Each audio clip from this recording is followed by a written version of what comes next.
a drifting ship. I took a look inside. I found a note that someone wrote that said, take her for a ride. I set a course for sights unseen, went out to open sea. To my surprise, a bunch of sailors joined along with me. Now we're sailing on the mystery ship. All you gotta do is join our trip. There isn't any cost of membership. All the sailors here are really hip. I'm the captain of the mystery ship, and I'm a-calling all aboard our trip. I'm really hoping that you'll enjoy it up on the mystery ship. So bring a friend and come along with us aboard the mystery ship.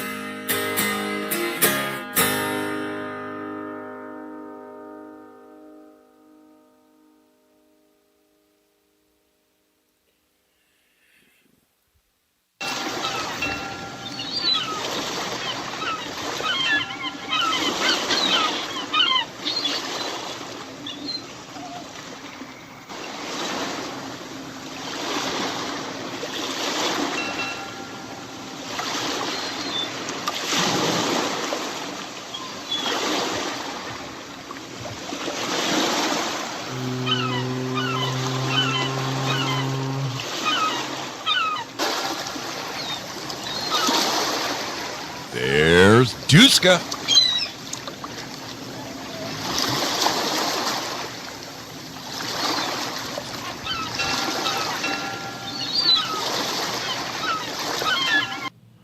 That means I better shut up and get with the microphone. Good evening, my friends. It is a pleasure to be here with you. It has been, it's been almost a week. Sorry about that. Dueling jobs, all kinds of, what do they say? Excuses are like, well, everyone has one and they all stink. Yeah. But, there's a difference between having excuses and just being run over by a steamroller, and that's where I've been. That's where I've been, baby. Run over long and hard. Let's just take a quick look around the horn. Make sure I'm live everywhere I'm supposed to be live. Yep. We are. There we are. Live at D-Live. It's beautiful. We are live at Pilled Foxhole. Oh, crap. What did you do? Oh, wow. I just learned something new on my computer. I hope I never do that again. Okay, Rumble. Rumble's live. Rumble is live. Yes, it is. It is indeed. Fantastic. How about on YouTube? We got tubers? Are we tubing? We getting tubular over there? No, turn that one off. Here we go. There it is. There it is. Fantastic. And yes, twitching that itch. Oh, we're twitching. We are freaking twitching. It's a beautiful thing. Welcome, my friends. It seems like forever since I've seen you. And really, I mean this when I say it. I say it every time. I hate being late, especially a half hour late. I'm working 50 miles from right here. And then for more fun, they said, well, we know you're running this job, but we have this other job. It's just like 5 miles up the road. Can you run that one as well? And it's just been hell on wheels. I mean, I'm those videos of the dogs spinning around in circles, chasing their tails, like doing 1,000 miles an hour? That's me right now. It is exactly what I feel like. Just spinning in circles. Just for good measure this evening, my crew works from 7 in the morning until 3:30. And on a good day, on a given day, they all come in, they all clock out on my machine, everybody goes home. I had 2 guys stay an hour later till 4:30 tonight because they were hard troweling the concrete in the back room that we repoured today. And these are diehards. They won't leave until they know it looks absolutely perfectly beautiful. And they did a very wonderful job. So it's time for them to go.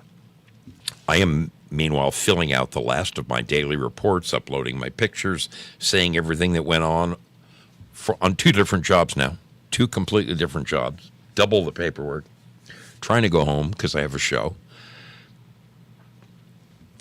And it's like 5 minutes to 5, and I'm like, man, I gotta go. I got an hour drive home to make my show. And one of the kids comes in and he goes, hey man, what do you know about Dodge pickups? And I'm like, what do you mean? He goes, well, the truck won't start. Oh, really, man? This is the kids. It's a company truck. It's got all the concrete tools in it, thousands and thousands of dollars worth of lasers and screeds and all the most expensive of everything. I get out and I look at it, and the ignition's all jacked. And, you can take the key in and out of it no matter what position you're in. The ignition won't click all the way back into that, that off position where it locks the steering wheel and then you pull your key out. No, his ignition is completely jammed. You can pull the key out anytime you want, no matter what position it's in, except you can't turn it all the way to off. It won't start. And, man, I tried everything in the world. I tried to start it off from the solenoid with the key in the on position. We tried everything in the freaking book. Finally, I called a mobile mechanic, and I got him to look up the ignition, and he stopped and bought the part, and he's on, according to my guy, who's still there, he's still at work. He said they just showed up a minute ago. I said, hallelujah, keep me posted. Poor kid. I felt bad leaving him there, stranded. I gave him my company credit card. I said, look, pay the guy with this. Leave the receipt on my desk. We'll figure it out together. So I love a challenging day. I really love a challenging day, but come on, baby. Come on. On a lighter note, just yesterday, April 3rd, I clicked over one more trip around the sun. Yes, your brother Zoe hit sweet 66. 66, baby! And I'm excited about it. Another birthday down the drain. Mrs. Zoe took me to a delightful Italian restaurant last night. It was lovely. We had a wonderful, wonderful dinner together. And waddled all the way home. Waddled. I'm having a little more than I normally do because this is my birthday drink. Okay? It's my freaking birthday drink. Why, thank you, Linda Love. Thank you very much. And thank you, Andrew. Thank you. This one's to you guys. Oh, baby. Yeah. We better stir that up a little bit. Let's just stir that one up a little bit. Stir it up, little darling, stir it up. Holy guac.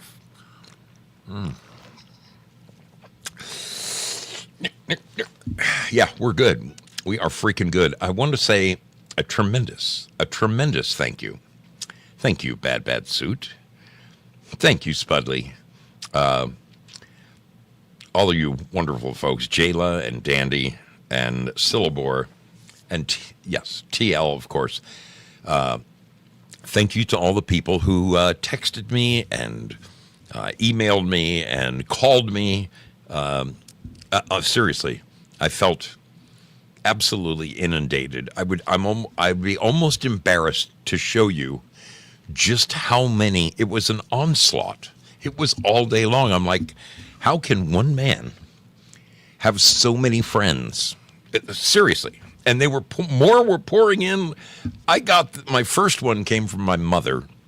My mother's on the East Coast, so she reached out to me at what was 2:00 my time, 2:20. Be about 5:20 her time in the Carolinas.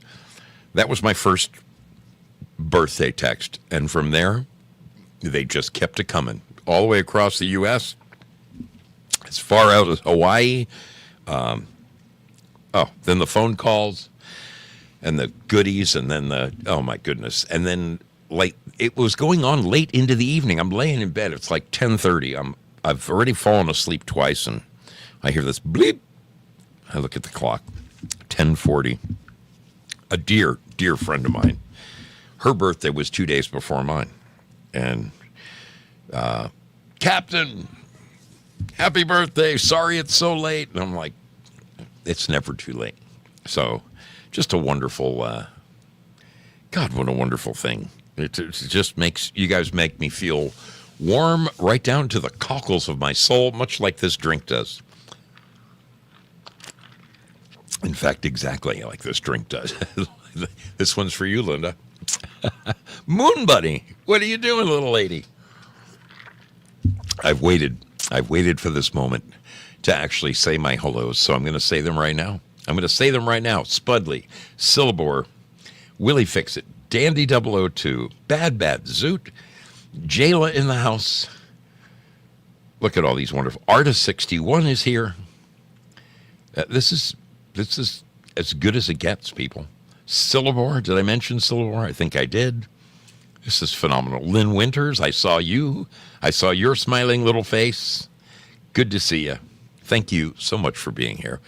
On the YouTube side, Abe Sinclair reminds me that he's always first. Abe is always first. For those of you who remember our dear brother Abe Sinclair, producer extraordinaire, continuing to help me out with my efforts on the mystery ship, a dear brother of mine, and he and his wife and his 3 amazing kids are, they're just over the top. A wonderful stop every year on my cross-country journey. Abe just asked me, he said, when you going cross-country? This year it's going to be September, Abe. September. See you in September. Mm-hmm. Moon Bunny, good to see you. Andy Schroeder, what's going on, my man? Linda, always a pleasure. Always a pleasure. G-Gab, what's blowing your skirt up? Good to see you. 1963, something tells me you're right on my heels. You are right on my heels. Thanks for being here. And, of course, the wonderful people, the wonderful folks over at Pilt Foxhole. There's no shortage of them. I see the Duska sticker. There's Angry Mary, Madness Comic Network. Good to see you, man. Hey, yes, Madness Comic Network. This gentleman is going to be on the Foxhole Squares tomorrow night. If you have not had the opportunity to see our new show, The Foxhole Squares, it airs only on the Foxhole. I will tell you this, and I'm sure you're tired of hearing it, but I'm telling you, I feel it. I feel it in my bones, okay? I feel it in my bones. The last couple of weeks, we had some kind of strange technical difficulties, just little glitches, little like audio and video not quite syncing, and we thought we fixed the problem. Finally, after speaking with the guru of all gurus, I think we have it dialed in for this Saturday, and I'm excited about it. Our friend C.L. Goober, my dear sister Goobage, is going to be the female contestant. We have wonderful stars showing up in the squares. It is exactly like the Hollywood Squares, but it's called the Foxhole Squares, and yours truly is the host of the program. I am the host of the program. What is this? It's a note from afar. Lynette got laid off. She's okay. I say it's meant to be. It's what? Meant to be. It's meant to be. Oh, okay. I'm sorry to hear that. You just found this out? Yeah, she just called me. Wow. Our lives are changing little by little. Oh, yeah. Telegram. We have a telegram. Hot off the wire, folks. Mrs. Zoe snuck in here. Here, I'm going to show you them. There she is. She snuck out. Say hello. Hi. There's my motorcycles. Mrs. Zoe snuck out to give me the bad news. It looks like the sister-in-law who owns the house that I live in just got laid off At 78. at 78 years old. That sucks. That sucks. She'll be fine. We will be fine. We will. I was right in the middle of saying my hellos. I'm so sorry. It's okay. I'm glad you told me, though. Hello to everyone. Mrs. Zoe says hello to everyone. So you got a peek at her? Let me get a peek at you. Madness Conmec Network, good to see you. Spazzo Yeti in the house. Girl Patriot, always good to see you. Always a pleasure. Safety Net in the house. Angry Mary, what is going on, darling? Good to see you. Always good to see you. Look at these wonderful, wonderful people. Rooster, my brother from West Texas. When I see Rooster's name, I can't help. I mean, this guy put me up in the most lavish conditions, the most beautiful house with a pool, these incredible dogs, the most comfortable bed I've ever. Oh, it was, and took me out and stuffed me at a. Oh man, what a great night that was. Good to see you, Rooster. Thank you kindly. I never forget things like that. Prayer Warrior Girl, another fine lady. She also put me up and made me dinner. I had a wonderful time. And she just guested. She was a guest star on the Foxhole Squares just a week ago. Good to see you. Always good to see you. Hope you're doing wonderfully. Jason is in the house. Man, oh man, does it get much better than this? Secret Weapon. I mean, all my friends are here. Dave Mick. Oh, my goodness. Spazzo dropping some freaking love bombs on me. All of these people, God bless you. Thank you. Thank you so much for being here. Oh, this is great. You guys, honestly, I'll be the first to tell you, I had a shitty day. I really, really had a shitty day. Man. It's one of those days where I wish I never got out of bed. I really do. I wish I never got out of bed. Wait, what just happened?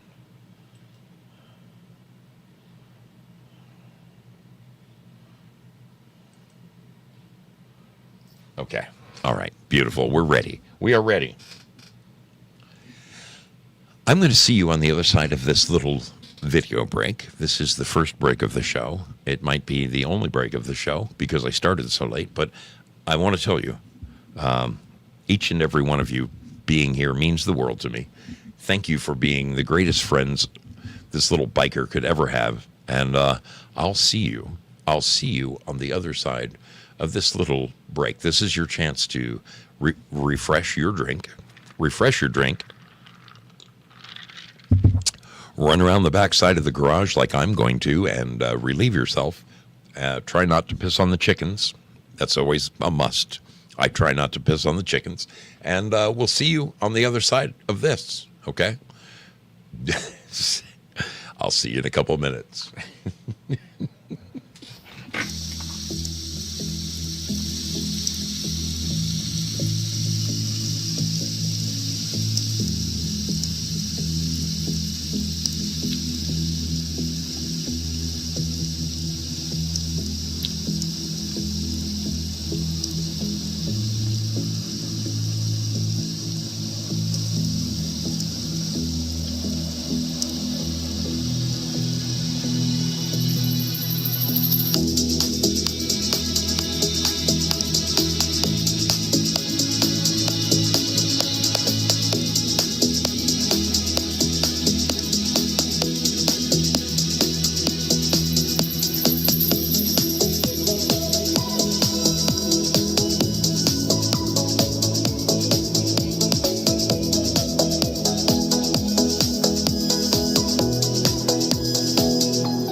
Man, oh man.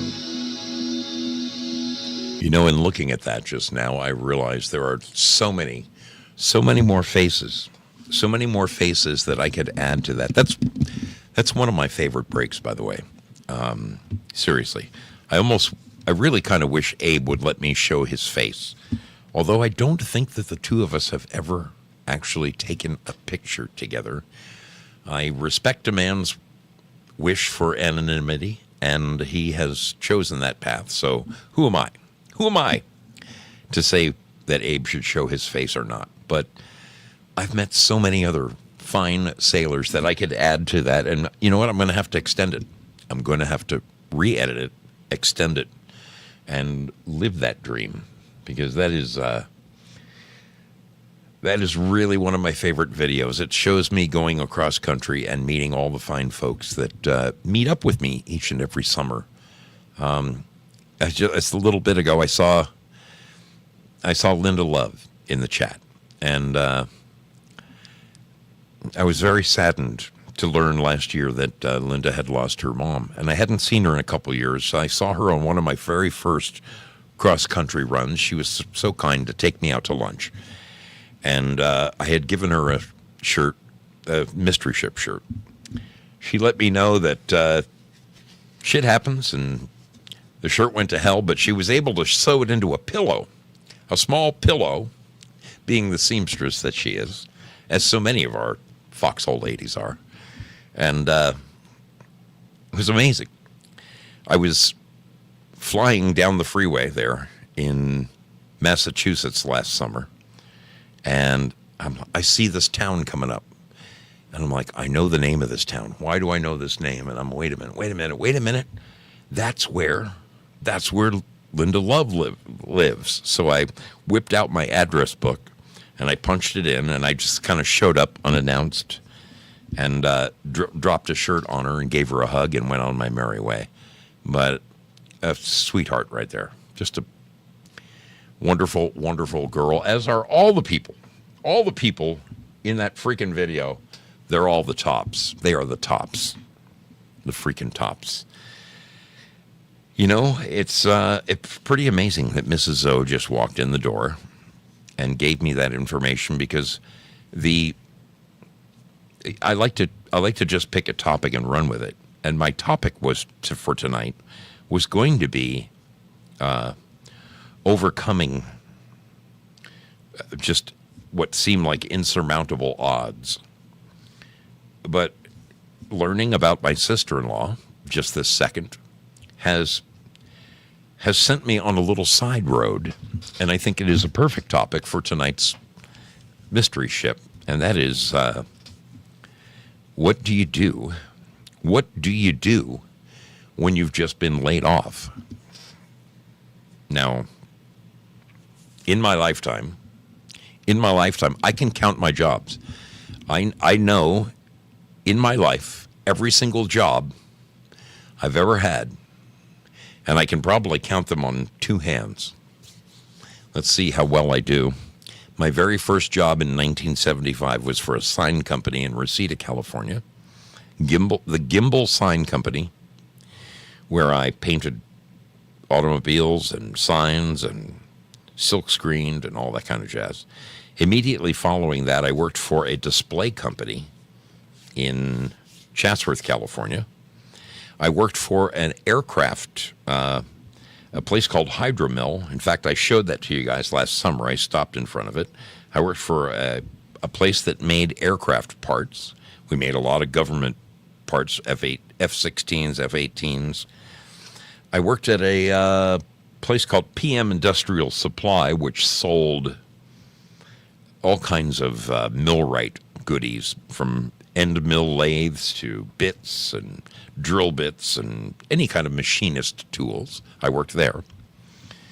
I worked at, I delivered washers, dryers, refrigerators, and stovetops for a company in Northridge, California during my going to college. Put myself through college, humping.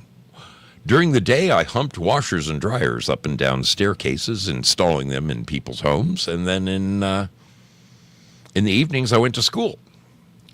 where I got my first real job, as I like to call it, my first real job that I wanted to go in, which was television.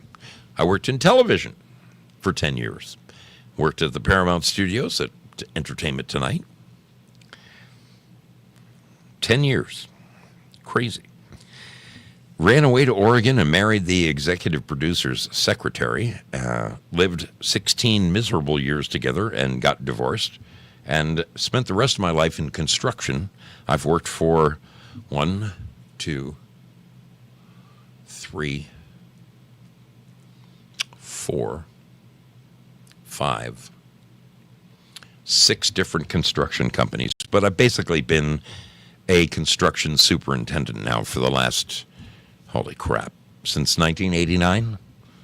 So I would like to say that is my chosen profession, okay? Although being a new game show host is really kind of fun, and I'm enjoying that to the max. But oh no, I forgot one job. There's one job I forgot.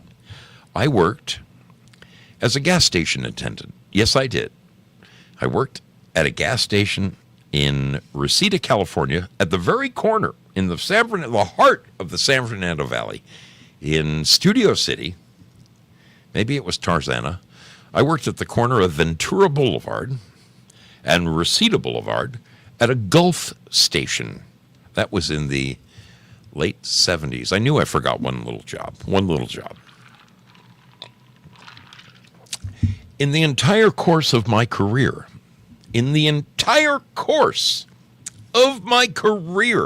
as whatever you want to call me, I've only been laid off twice. Once was at that Gulf station that I was just mentioning. We used, back in the day, back in the 70s, we were a full-service gas station. If you pulled in with a flat tire, we would put your car in the jacks, jack it up, pull the tire off, plug the tire, put it back on, sell you some gas if you needed it, and send you on your merry way. Try getting that done at a gas station today. That doesn't exist anymore. Gas stations don't fix tires. They don't fix your car. If you pull in and your car's running like shit, they don't tell you what's wrong. There's no mechanic on duty. You got some kid making minimum wage behind a counter who can sell you some Kodiak and some steamed peanuts, but as far as fixing your flat tire, you're fucked, laddie. You're fucked. But I used to live in the days when a service station was really that. It was a service station. So one night, a guy limped in a Dodge.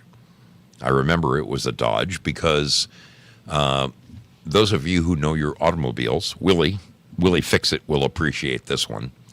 The 1970s Dodges and Chryslers, and Mopar for that matter, on the right-hand side of the car, you unscrewed the lug nuts going counterclockwise, whereas on the left-hand side of the car, you unscrewed the lug nuts going clockwise. It was the damnedest. They had reverse threads on both sides of the car. So I'll never forget it because this guy came in to have me fix his flat tire. And I went and I got the impact driver and I plugged it into the air hose and his left front tire was flat. And I'm like, brr, brr, brr. I couldn't understand why I couldn't loosen the lug nuts until I took a really good look at the threads and said, son of a bitch, they're backwards. I put the gun in reverse and they came right off. I changed the guy's tire, patched the plug, put it back on, sent him on his merry way, and I only charged him like $4 to fix a flat tire. And what did he do for me to thank me? When I wasn't looking, he stole the impact driver.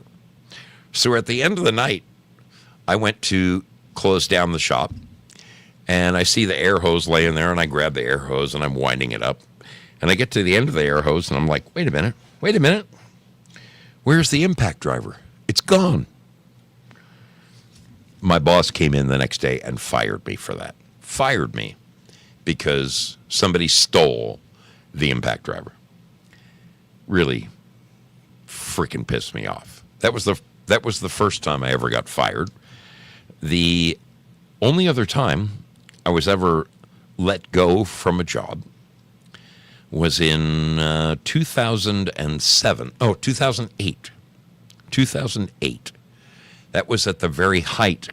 Those of you who were paying attention at the time, you remember the 06, 07, 08 housing bubble. Okay. So I worked in construction. And folks, I am here to tell you that in the years 2003, 2004, 5, 6, construction was absolutely kicking ass. I mean, as Americans, we were building some shit. I was flying all over the country, Orlando, Dallas, Philadelphia, Chicago, L.A., New York, Boston. I was all over the place building these 10, 20, $30 million structures. Construction was just fucking killing it. And I was killing it. These are some of the best years of my life. I'm not gonna brag at what my salary was, but I will tell you I was deep in the six figures. Okay, and I don't mean $100K. Bump it up a couple notches. Great years in my life when money meant nothing to me. It was a good little 6-7 year run, but in 07, when the whole housing thing took a shit, the company I was working for, which was a Forbes 500 company, one of the biggest construction firms in the United States, top 100 on the Forbes 500, they started laying people off by the hundreds. I was one of 400 superintendents. And my secretary would call me from the office in Boston. You're not going to believe this, Al. They just laid off 100 superintendents. I'm like, 100? 100 superintendents? That only leaves us 300 guys in the field. She'd call me a week later. They laid off another 50. I'm like, holy shit! What the hell's going on around here? I mean, it was some scary times. Eventually, we made it into 08, and they kept whittling, and it got down to the point where there was, listen to this, out of 400 men, some guys who had been at this company for 30 years had been let go. I was number 27. When it got down to 27 of us out of 400, I was still employed. And my secretary called me. She goes, Al, you're not going to believe this. One of the big bosses showed up and he said, I need 50 heads off of this floor by end of day today. Put everybody's name in the hat, including mine, and somebody pull names. And they pulled 50 names, and I was one of the 50. And she had the kindness to call me and tell me that I was about to get laid off. So when I did get the call 2 days later from my supervisor, he goes, Al, I don't know. This is very difficult. And I said, go ahead, Tim. Tell me you need to lay me off. Well, it's not you, Al. It's the times we're in. I said, Tim, I'm a big guy. I'll have a job tomorrow. And I did. I had a job the next day. It's always been that way for me. Even on jobs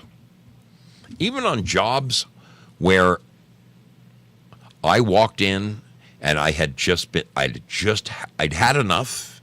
I had had enough of being used, mistreated, overworked, felt like I was just a number, not a name, just a number. There's been several times in my life where I walked in the door and I said, take this job and shove it. I ain't working here no more. Just like that song. I've done that.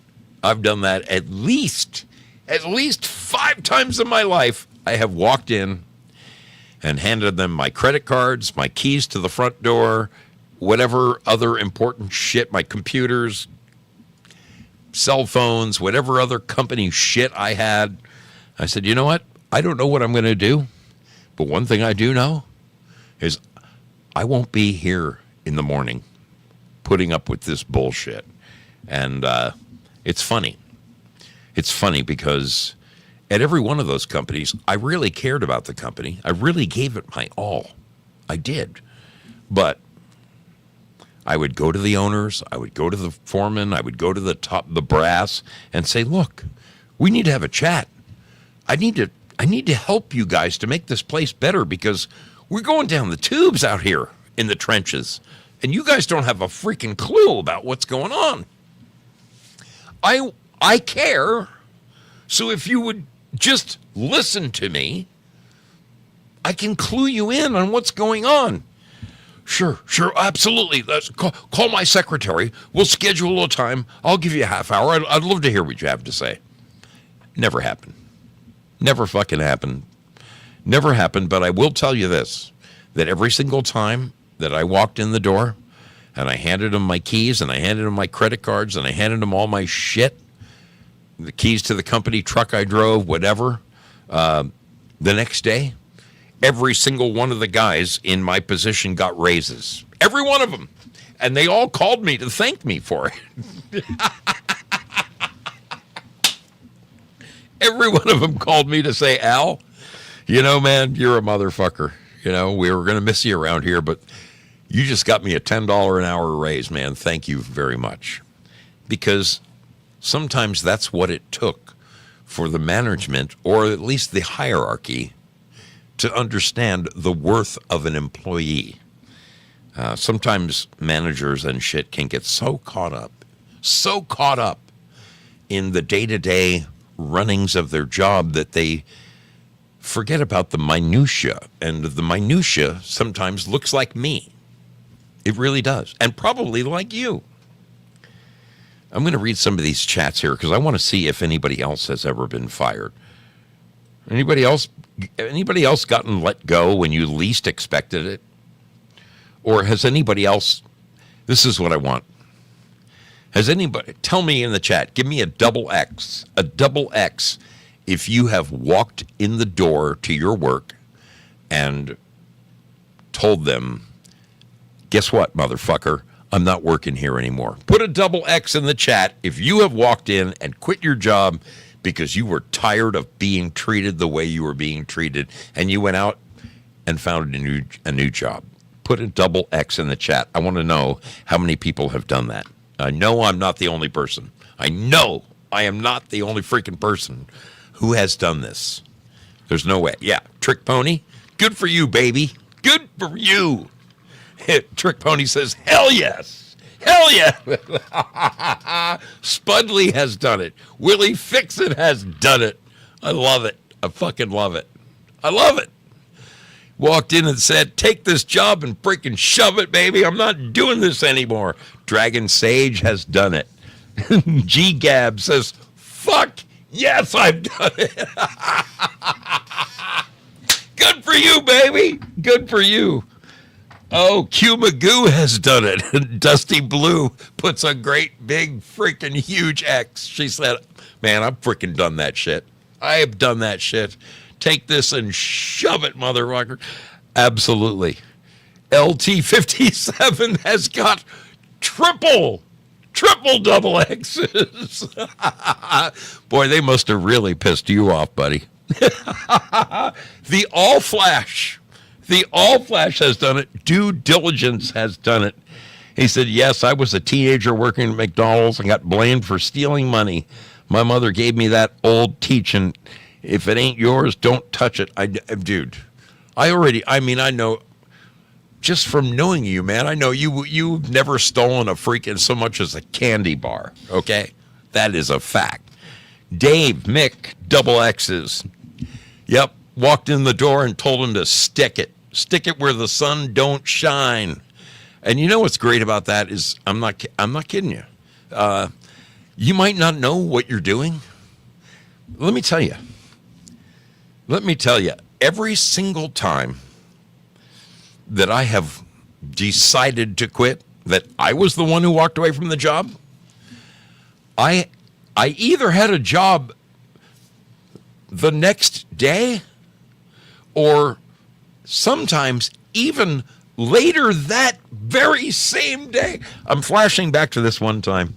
I walked into my boss and I had asked him for 6 weeks, I need to talk to you. I need to talk to you, man. Look, I got a wife and kids, bills coming up my ass.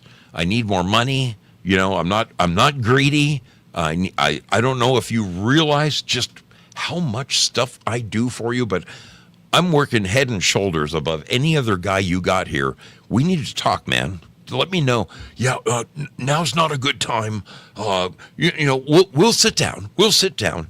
And I went to him 2, 3, 4 times. Finally, I walked in and I handed him the card. And he's like, I'll give you the money. I'll give you the money. And I said, man, you know what? It's too late. It's too late. I walked out the door without a job. I had no idea what I was going to do.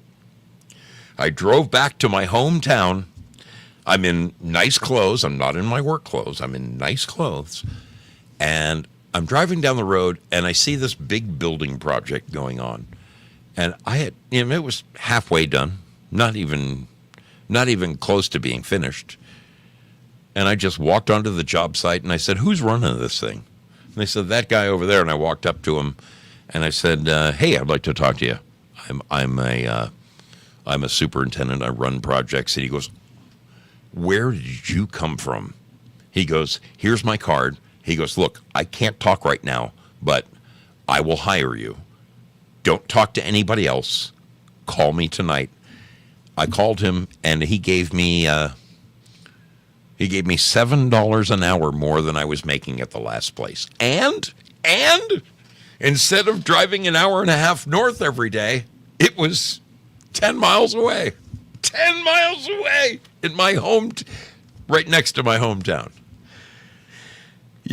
Believing in yourself is a huge part to succeeding. And I don't really care what field you're in. One of my brother's favorite stories to tell, and he blew me away with this.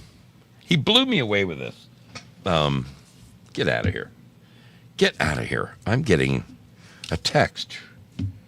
Oh, get out of here. It's Sleeping Stars. Love you, sister. Live right this minute. Maybe she'll join us. That's awesome. Is she in the chat right now? No, she's not. But she just happened to randomly send me a happy birthday message. How incredible. How incredible. Anyway, back to where I was. Seriously, believing in what you got, knowing that you are an asset and not a liability. If you walk in like you own the joint, my brother had a never-ending list of just B and C jobs, okay? Just not anything you really want to do for a living. And one day he decided, that's it. I'm gonna go get a real job that has potential for advancement, and I'm gonna do something worthwhile. So he cracked open the newspaper and that was the great thing about the 70s and the 80s, but this was the 70s, where you cracked open a newspaper. There was no internet. You cracked open the newspaper, you looked under the want ads, and you combed all the different jobs. Help wanted, help wanted, help wanted. There used to be like a page and a half of help wanted. Who remembers those? You got to remember those days. Help wanted ads in the newspaper. Wasn't it the shit? That was the shit. You got pick of the litter. Any job across the spectrum, people were hiring. It was in the want ads. You just combed until you picked something. That looks kind of interesting. Maybe I'll go do that for a while. Life was fun back then. It really was. So my brother sees this ad for a bank. And I think it was one of the majors. It wasn't, I don't think it was Bank of America, but it was a big bank. Who the hell were they? I can't remember. I can't remember who he worked for. But my brother went down. He called up and set up an appointment for an interview. He walked in and he had his interview. And the woman said, okay, well, thank you for, when they got all done with the interview, she said, we thank you for coming in, and we'll call you. My brother got up from his chair, and he started walking out of the room, and he stopped, and he turned around, and he sat back down in his chair, and he looked the woman in the eye, and he leaned forward. He told me exactly what he did. He leaned forward in his chair, and he said, look, darling, you're going to interview another 10, 20, 30 freaking people. He goes, I'm here to tell you that I am honest, I am clean cut, I am punctual, I am everything you are looking for in a model employee. If you were to hire me today, you will, a month from now, you will say, oh my God, that is the best hire I ever made in my entire life. I just want you to remember that. Don't forget my name. He got up and walked out of the door. Before he closed the door, the woman said, wait a minute, come back here. He turned around and she said, you have the job. And he worked there happily for like a year and a half as a bank teller.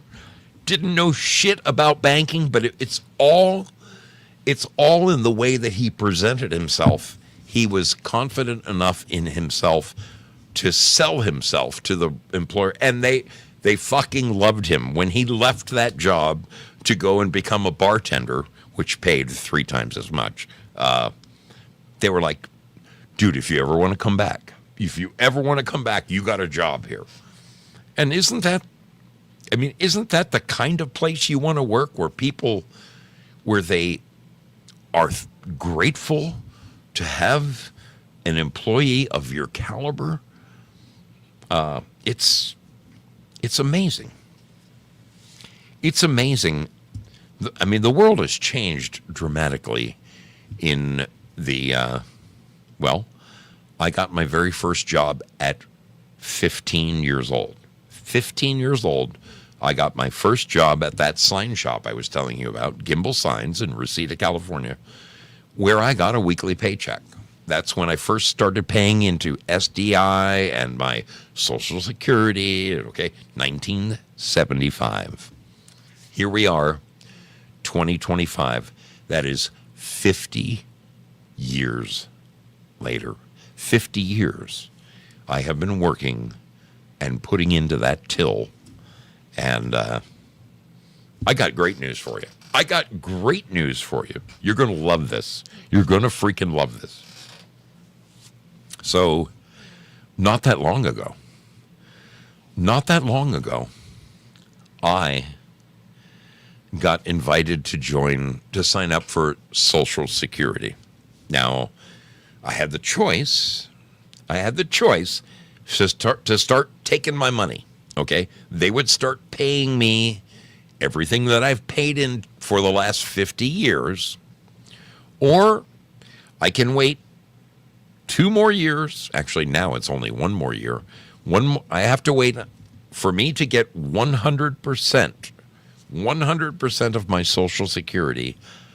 Me, born in 1959, I have to be 67 years and 4 months of age to qualify for 100% of my Social Security.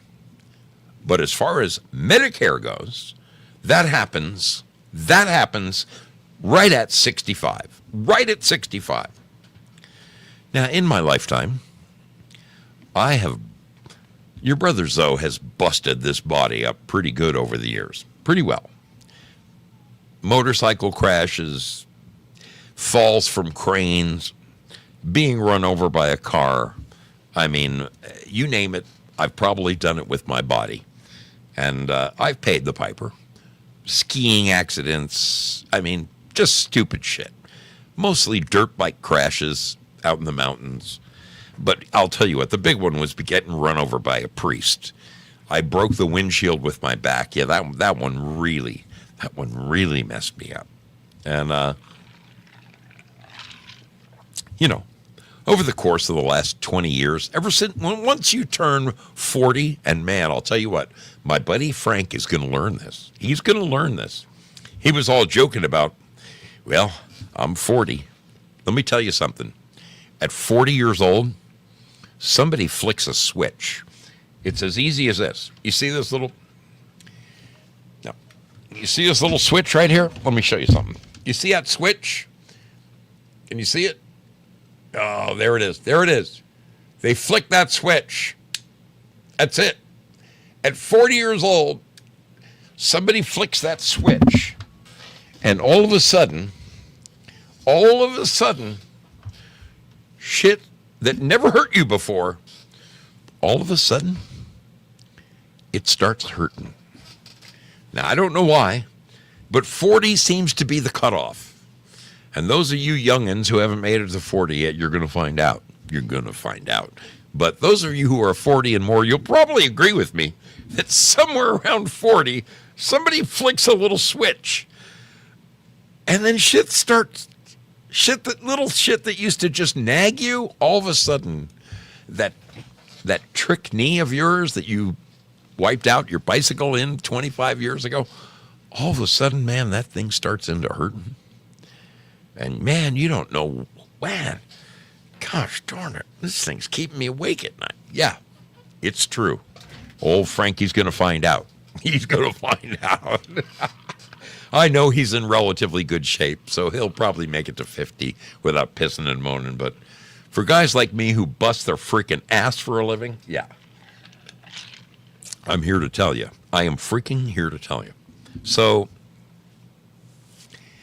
I signed up for Social Security, and I signed up for Medicare. Now, I have opted to wait. I'm not going to take any money until I'm 67 and 4 months. That's when I get the big bucks. But as far as Medicare goes, I got so just the other day, I'm about to have an operation on this shoulder. So I went to my surgeon, and they did an MRI. And I'll tell you what, every single time I have had an MRI, that freaking thing is, even with my insurance, even I have Blue Cross, Blue Shield, good quality insurance. Even with that insurance, it ends up costing me about $800 to have an MRI done. Well, this time, like 4 weeks ago, I had an MRI done on my left shoulder. And I said, hey, here's my insurance card, and here's my Medicare card. And they took it and they Xeroxed them both. And I just got my bill. And guess what, people? You guys are going to love this, especially those of you who are 58, 59, 60, 61, 62, 63. You are going to fucking love this, baby. Instead of getting an $800 bill for my MRI, I just got the bill. It was $58. That's all I owed. After my insurance covered it, and after my Medicare covered it, I only owe $58. So, hot fucking diggity, baby! I'm saving money by the armful. Go, baby, go.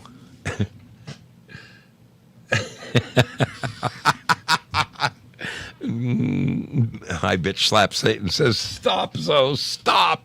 Yes, stop getting x-rayed. Well, they need to MRI me so they can fix my shoulder. This one, they have to do the whole ball and socket on this side. The whole freaking ball and socket. Man, I am telling you. Wow. I was tickled pink that I'm living long enough to reap what I've sowed. It is so exciting. It is so exciting. All right, we're going to take one more little break here. And when we come back, I'm going to open up the phone lines.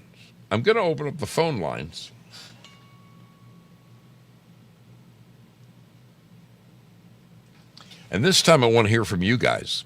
I'm going to open up the phone lines, and I want to hear success stories from you guys. I want you to call in and tell me about the times when you walked in the door and you told your boss, take this job and shove it. I ain't working here no more. And how your life went better after that. That's what I want to know. I'm looking forward to hearing from you because good things happen. Should I be worried about my sister-in-law who just got laid off today? You know what? I'm really not. She's going to be fine, and I freaking know it. All right, I'll see you on the other side of this one. I'm looking forward to your calls, so stick around, people. Stick right around. Why do we sail upon the mystery ship? 'Cause we never know where we'll go next.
All right, it is at this time that I always like to take a moment and thank the wonderful people who are donating to this show tonight.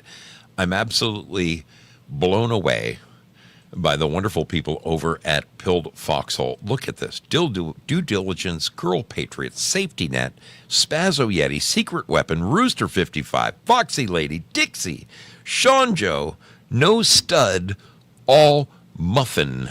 These guys are dropping pills like I have never seen.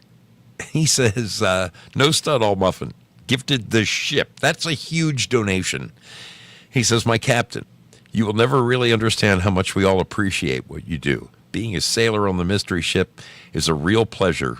If your summer ride brings you through Milwaukee, I'd be honored to buy you a drink and shake your hand. My man, we are going to meet up. That is freaking awesome.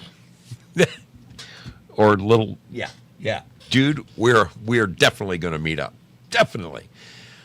Over here in Lemonland, the people are absolutely killing it. Holy smokes. 3 beer men dropping love like there's no tomorrow. TL Spud, thank you. Lynn Winters, Bad Zoot, Willie Fixit, Jayla17, Syllabore, and Dandy 002. All these fine sailors just giving up the love like it was my last day on Earth.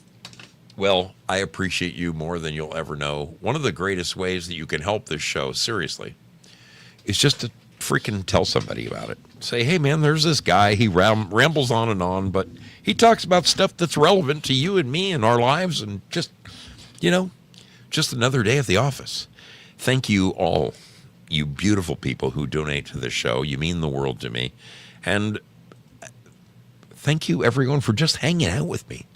I mean, that means more to me than anything in the world. The fact that you tune in. And now, this is where I really need you.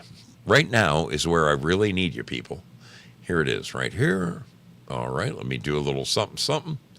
Right there. Okay.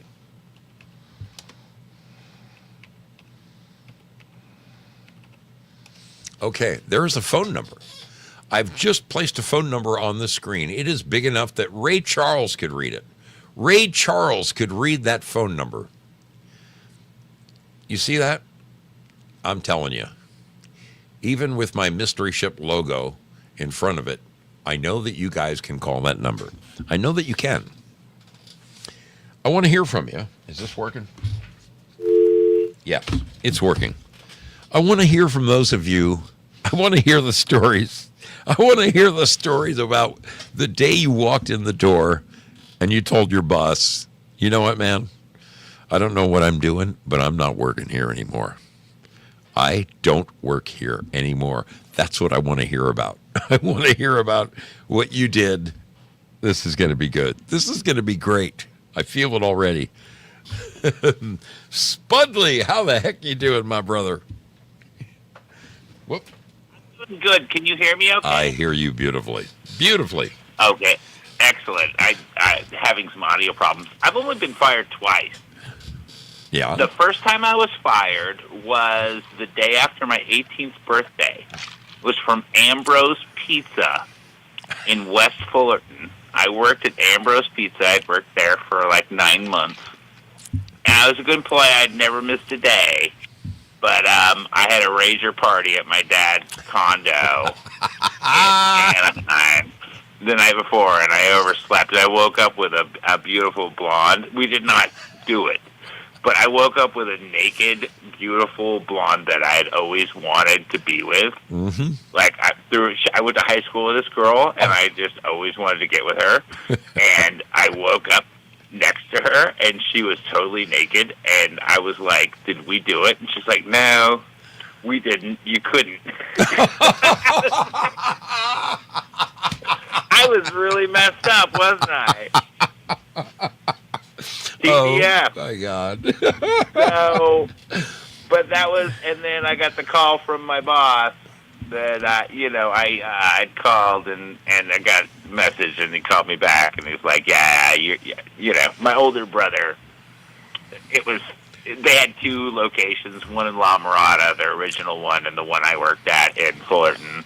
And the brother, Tom, he didn't like me anyway, because it had to do with this girl, Beth Ivins. It was ridiculous. I mean, it's like, you're talking about high school stuff, and this guy's like a 27-year-old guy, and this is like a 19-year-old girl that he just tells us about.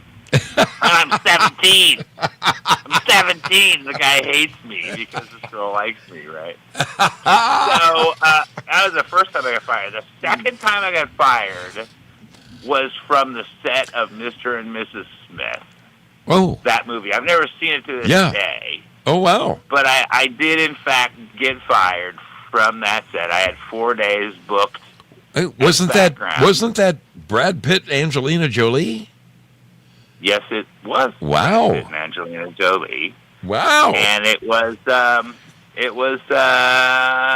my interaction with Angelina Jolie that got me fired. Oh, what did you do, Spud? I want to know. Inquiring minds want to know. So, first day on call, it's at a, the City of Industry, right? Out in San Gabriel Valley. It's a decommissioned IKEA that they're going to blow up for this movie. I've never seen this movie, but I watched them blow this building up. They literally blow this building up for this movie. I mean, they destroy the building. And you know how movie call times go, right? Oh, yeah. Yeah. It's dark friggin' 30. Of course. Yeah. Yes. And I had worked the previous day on Las Vegas, that TV show Las Vegas, James Caan and all those swell fellows. And it went really late. And I had barely got home, and I had like 4 hours sleep. And I rolled up onto that set at like 4:45 in the morning. And I was completely, just absolutely disoriented, discombobulated. And because they were talking about it earlier, and quite frankly, I was high. Okay, I had gotten a little high before I walked in there. That's okay. That doesn't matter. Maybe I was using some substances more than I should have at the time. But that has nothing to do with the story, because this would have happened no matter what. So I check in, and it's like 5:15 in the morning, and there is a coffee cart. And I get in line in this coffee cart, and the lady in front of me is an extra. She's a fucking background artist. She has got like 6 different things she's holding. She's holding a dress over her shoulder. She's got like 2 bags on one shoulder, other bag. I'm like, this is a non-union extra. Right. Only a non-union extra is going to have to bring that much shit. And she is on her cell phone. And she is using language that would make a sailor blush. She is saying, no, I'm not kidding, dude.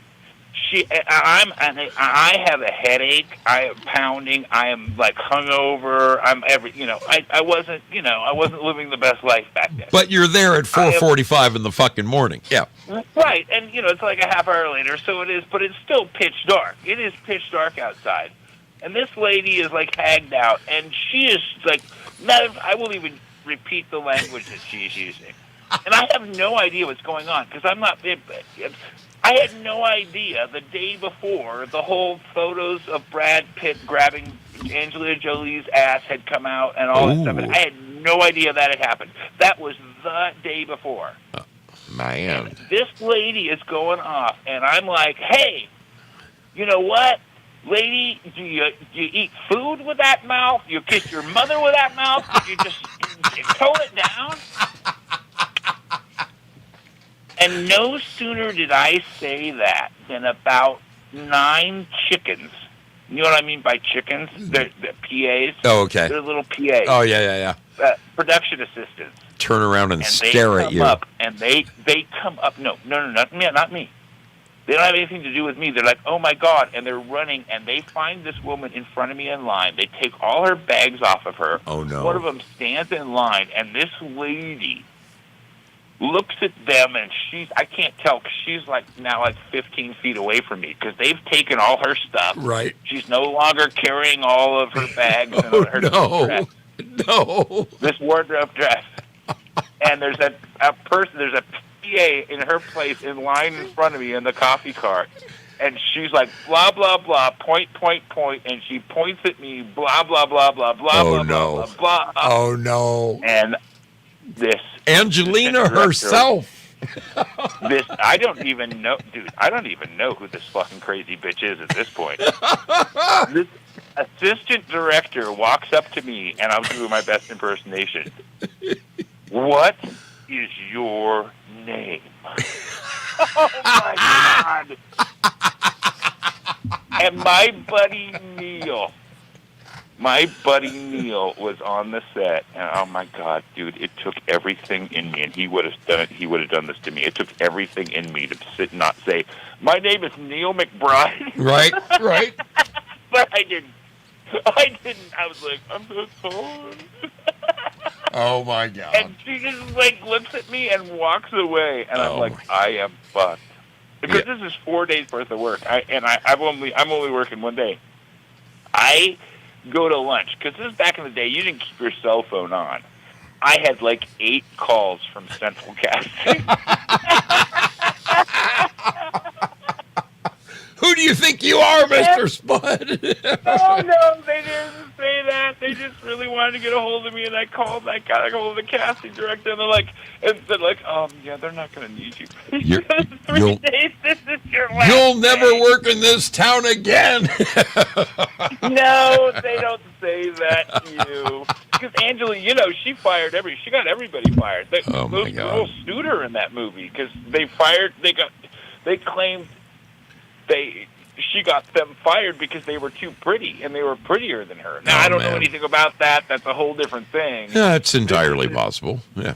But, yeah, I mean, and I don't know, I think they won that suit or settled that suit eventually, because it was like 5 girls that sued her, and it was over that movie. Oh man. Anyway, so yeah, that was it. I mean, they don't remove you from the set. I still worked, and they put me in the way back, and Yeah. everything. Yeah, The right. scenes I was going to do, they didn't do. I got Treated my you like a my redheaded day, stepchild, and then yeah. Oh man. and that was it. Yeah, Oh, that was, Spud. and that was at the very end of my. It was the very end of my background career because I didn't want to do. I didn't want to do it anymore after that. Buddy, you went out in flames. You burned down the house. Well, I loved it. I love it. All right, I'll let somebody else call in. Fantastic, I quit my last job. I've quit every job. I've never been fired from any other job. I just, when I just can't work there anymore, I'm just like, no, sorry, guys. I love it. Can't do it. All right. Thank you, Spud. Take care. Love your Good calls. talking to you. Happy birthday, brother. Well Love done, you. buddy. Well done. All right. Just love you, man. TL Spud there with a jewel. Yes. If you got fired in some unusual way, I would love to hear about it. But even more so, I want to know about when you walked in and you said to the big guy, you know what? This place isn't big enough for the two of us, and I'm out of here. Those are the calls that I want to hear. Tell me about when you walked in the door and said to them, I'm not fucking working here anymore. You can kiss my rosy red rectum. Those are the phone calls. Those are the calls that I'm looking for. Mrs. Spud, how you doing? Good to see you, little lady. Hope you're doing well. That's awesome. That is absolutely awesome. Oh, look at this. Looks like I just got a note. Looks like they got my guy up and running after all. Is he well, let me text him to find out. Tell me he fixed your truck and you are on your way home. That would be great news. Great news for my worker who's still there at almost 7:45 in the evening. The poor guy. The poor freaking guy. Oh, man. That's bad news. That is bad fucking news. God. Yeah. Spud, I love that. I absolutely love that. Can you imagine? I remember this now. I just remembered this. I was let go another time. There was a third time. There was a third time that I was let go, and it was not It wasn't fair. It wasn't just. It wasn't my fault. It was from that aircraft factory I told you about. That aircraft factory I told you about. I ran the receiving dock. Every piece of aluminum that came in that building that would one day be turned into some kind of aircraft part, I was the very first person to inspect it. And I had this little machine, and I would test it. It was a magnetometer. I can't remember the name of the machine, but I tested it to make sure that the material was up to snuff so that we could release it into production. And I took a metal stamp and I stamped a number into it, like 12 digits long. And I created a little book that would follow this piece around for the rest of its life in our building from station to station to station. And every subsequent person that worked on that piece of machinery would stamp their stamp on it. We all had our own stamps. And this guy, we hired this high-ranking guy from Boeing who was a jackass. He was a jackass, and he bought us what was supposed to be a swinging deal. He got a huge lot of aluminum at like a quarter of the regular price. Well, it turns out that this aluminum was junked. It was garbage. It was unusable. And only like 1 out of 10 pieces ended up passing final inspection. And when the time came to for somebody's head to get cut off, it sure as fuck wasn't that guy, because he was way too high up the ladder. He was looking for a scapegoat. And who did he choose but me? Oh, it's that kid. It's his fault at the receiving dock. He must not have done the proper testing. Why would he release all those parts into production if they wouldn't pass its final inspection? And I was let go. I was let go for another man's sins. And folks, I'm talking this is 1978, 79. So you can imagine back in the day, office furniture, okay, in the middle of this sweatshop filled with end mill lathes and giant fucking machinery that was steaming and, cranking away, carving aluminum, end mill lathes, a mill, a metal mill. I had this little square box of an office. It was all of about 8 by 10 tops. It was just enough room for a little desk and a little chair and my tabletop where I stamped I made my, all my little reports, and I did my stuff, and every single piece that came in the building, I was responsible for stamping and marking. And anyway, when they showed up with my pink slip and told me they were letting me go, and I looked right at the guy and I said, "Why are you letting me go? What did I do wrong?" "Well, a great many of the parts that you approved, it turns out that they weren't passing final inspection." And I said, "Look, here's my machine, here's my books. Calibrate this thing. You tell me that there's something wrong with this thing, because I did my job to the best of my ability. What are you talking about?" I was so pissed. That I rolled out that door of my office, and I took my chair like this one, right? My little chair I sat in. I took that chair, and it was back in those days. The chairs were made of steel. Okay, I'm talking heavy duty steel. The chair weighed probably 40 pounds with a nice little cushy pad on it. And I took this son of a bitch and I swung it around in the air and I threw it through the glass window of my office, breaking the glass and fucking. And I told those motherfuckers what for.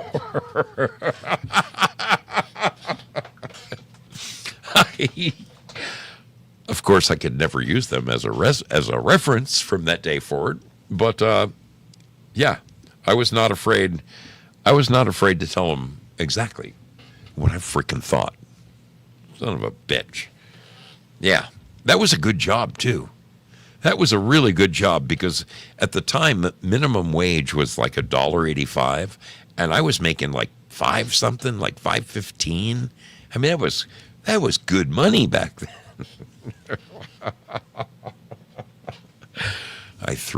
I destroyed my office in the process. And here's the funny thing.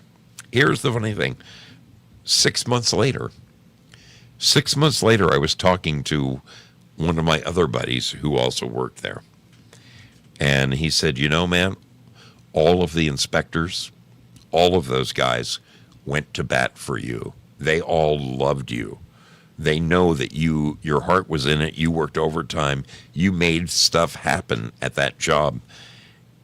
If they ended up firing the big guy out of from whoever it was, the guy who came from Boeing. They ended up firing him, but they told me that if I had only not busted up my office, they would have called me back and paid me retroactively all the way back. But the fact that I left in such a boisterous fashion, I guess it. Shit. What can I say?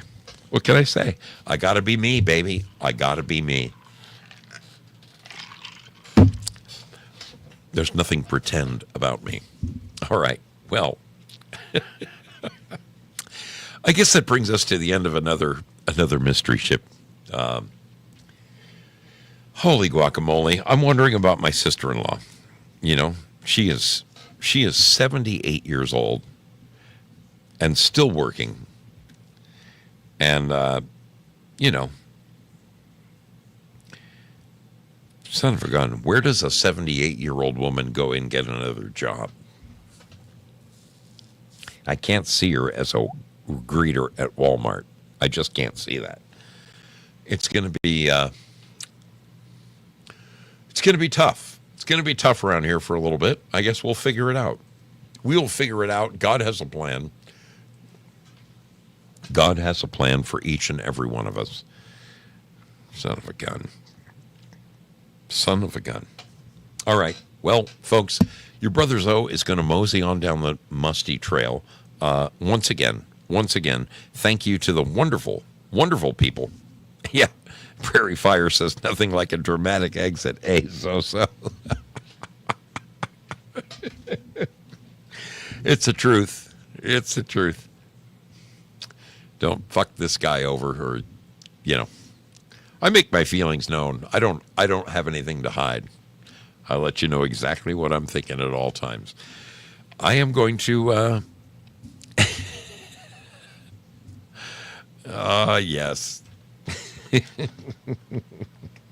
Anyway, I'm going to mosey on out of here, people. It has been a pleasure. It has been a pleasure to hang out with you this evening. I hope you have a fantastic weekend. I want to ask you to do two things.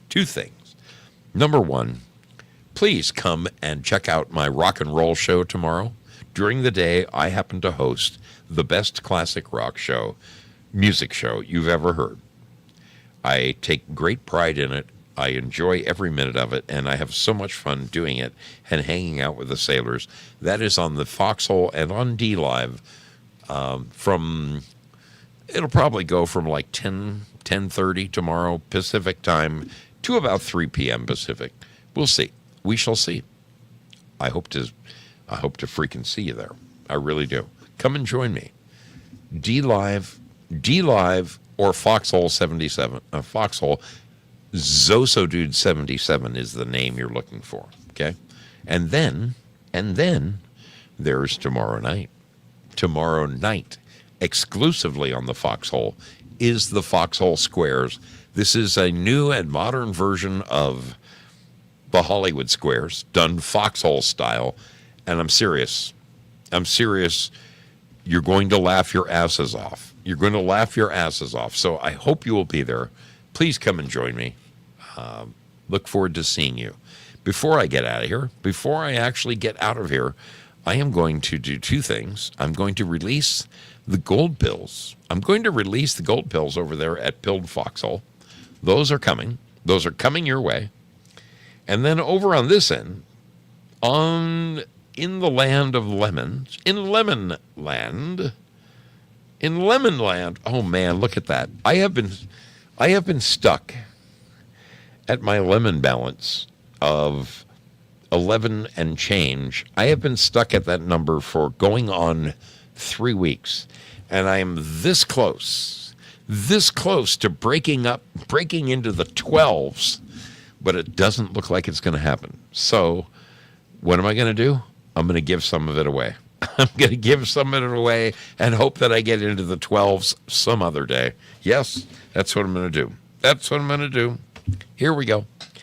That's what I do. That's the kind of guy I am. What the heck? Here today, gone to Maui. Yes, that's how it works. Okay. Yes, I've loaded it up, and here comes that lemon. Here come those lemons. Here they come. We are now distributing the rewards. They're coming your way. Lemons coming your way. Girl Patriot won 4 gold pills. Dave Mick, LT57, Starface, Prairie Fire, Foxy Lady. Outstanding. Outstanding. Look at all these gold pills going out the door. Willie Fix It. Safety Net. Yes. Good for you. I'm going to see if I can win some. Hey, I won 3. I won 3 of them. That's phenomenal. That is phenomenal. I just won 3 gold bills. Prayer Warrior Girl won 5. Good for you. Good for you. Over here in Lemonland, Spudley on top of the heap. Good to see it. Jayla 17, Bad Zoot, Lynn Winters, and Willie Fix It. Phenomenal. I love it. I love it, people. Thank you, everyone. Thank you, Zoot. Good to see you. Thank you, Jayla. Good to have you here. Spudley donates another diamond on his way out the door. That's the kind of guy he is. It's just the kind of guy he is. All right, folks, I'm getting out of here. All of you over in YouTube land, Lemon land, Twitch. I didn't even look at my Twitchers tonight. There they are. There they are. Those of you over on Rumble, thank you for being there. And yes, of course, my friends at Pilled Foxhole, I hope to see you all tomorrow at one of either show. Please come and join me. Come and join me. We'll see you around the flip side, people. Stay out of trouble. Stay out of trouble, won't you? But if you find trouble, if you do find some trouble, don't keep it all to yourself. Come and find me. You got to allow me to enjoy a little of that, too. Be good, my friends. We'll see you on the flip side.